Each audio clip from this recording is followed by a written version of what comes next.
Gospel music is a very popular art form in South Africa and on the continent. It has a legion of performers and multitudes of followers.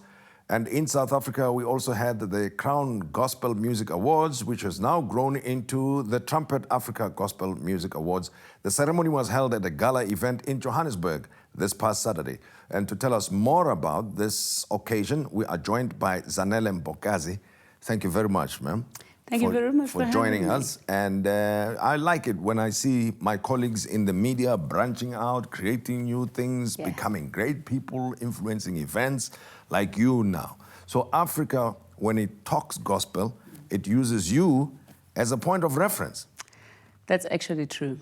That's actually true. You know, I've been working in the gospel music industry for about 15 years now. Right. Back in the days when I was on radio and television, I did gospel music shows. And that gave me an opportunity to learn the industry from behind the scenes, but also to learn the good, the bad, the ugly. And I think I saw an opportunity because, one, I am Christian. I love gospel music, but also I loved to see excellence within that genre. It was in the periphery at that time. It was taken for granted. You know, gospel musicians will be called into a festival and there will be the opening acts, and then the real festival will start.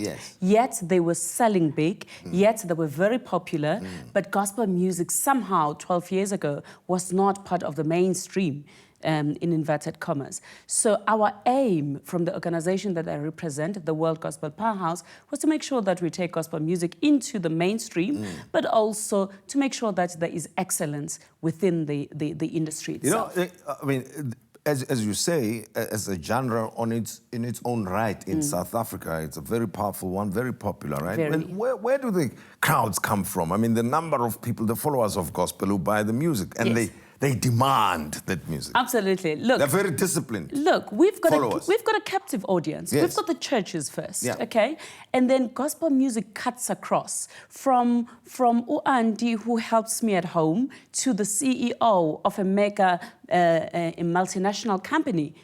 Gospel music is the language that connects all of us. So that is where the following comes in. If you have seen the Crown Gospel Music Awards, the people who come inside the auditorium to watch the event are a small number compared to the people who can't get in the ICC Durban, who are outside, but who will dare come and sit there for 3-4 hours to see their stars. Are you telling me that they pack the International Convention Center in Durban? Outside, just to see and to scream and to kikiza and ululate and say, here is my star. You know, it's amazing. So the following is great.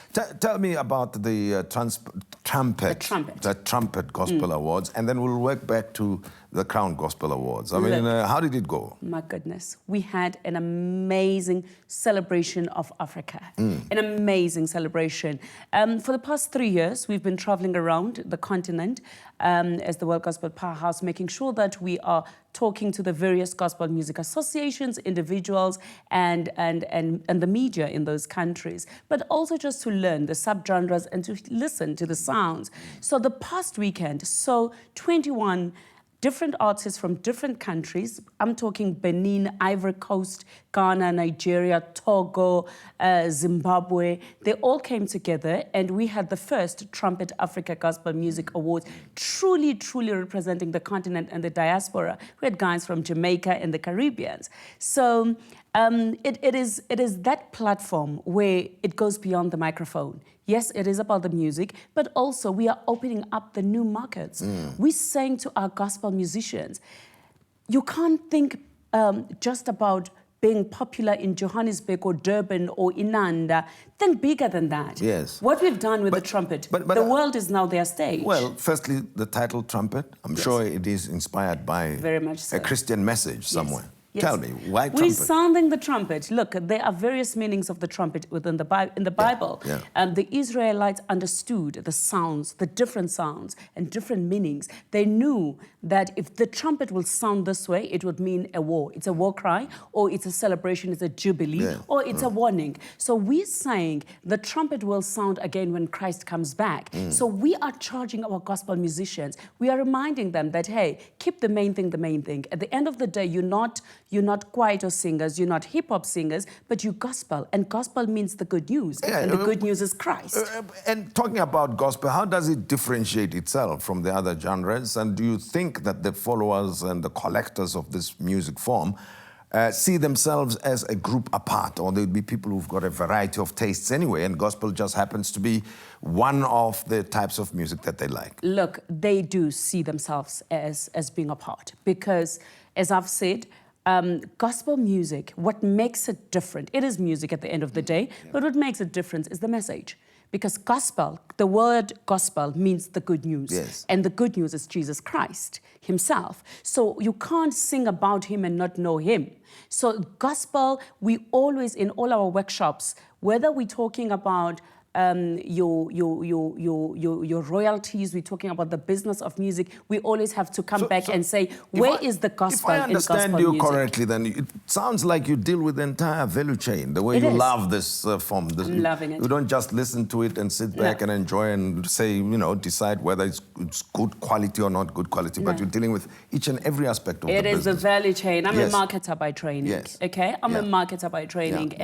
And right now, today, we sold deals for 6 of our artists who are going to Ghana on the 25th and 26th of June and to Nigeria on the 3rd and 4th of July. So we're opening up the markets. It's more than just the music. It's more than just giving an award. Yes. It is the entire value chain. But as I'm saying, we are taking this internationally and we're saying to the gospel musicians, ours is to open the doors and the rest they have to do themselves. And who are the hot stars these days, in South Africa at least? In South Africa, Pastor Benjamin Dube will remain a hot star. He is big, he is mighty. There are a number of young guys that are coming up who are doing exceptionally well. We've just showcased some of the guys who are doing hip-hop, gospel hip-hop and rap. Your Mawat, Switch from Swaziland, but also in South Africa, you also have your Dr. Dumi, who is coming up, who's very big. You've got your Mahalias. So it is,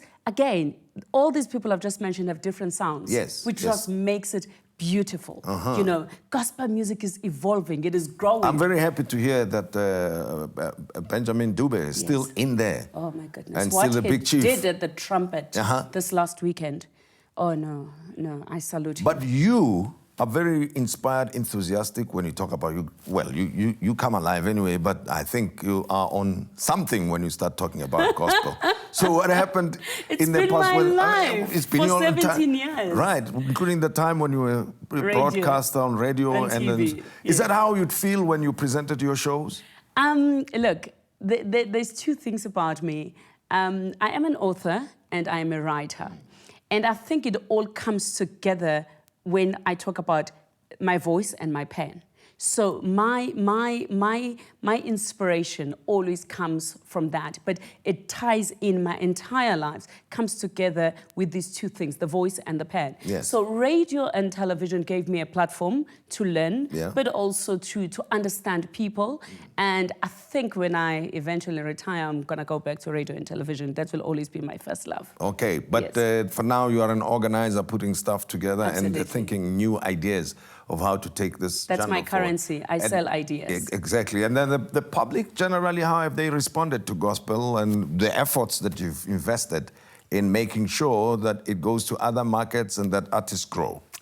It's been amazing. I have to salute the general public, but also people that come to support us financially as well, the sponsors. Because when we started, people were saying to me, who's going to support gospel music? And today, it's like it's normal, but it wasn't 12 years ago when we opened the gates. So we're very grateful. The support is amazing. The music, people buy gospel music, people come to the shows, people come to the awards. And right now, with the Trumpet Awards, we just had the first, but we already have 2 countries that want to host. So we're still not sure whether next year we're going to be here in Tshwane or we are going to move beyond our South African borders. We're not sure, but it is a good sign that the support is there. Support is there, and you say multitudes of people waiting outside the ICC in Durban, and I know it's a big venue.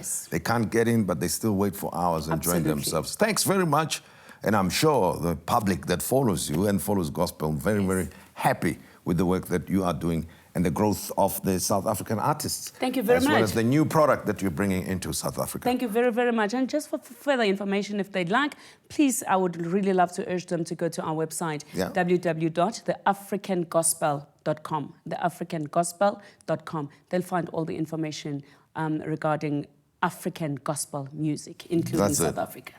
Zanele Mbokazi, thank you very much. Much appreciated. Well, that's how we end it tonight, and we hope that you enjoyed our show, and we invite you to be with us again next time. Goodbye to you.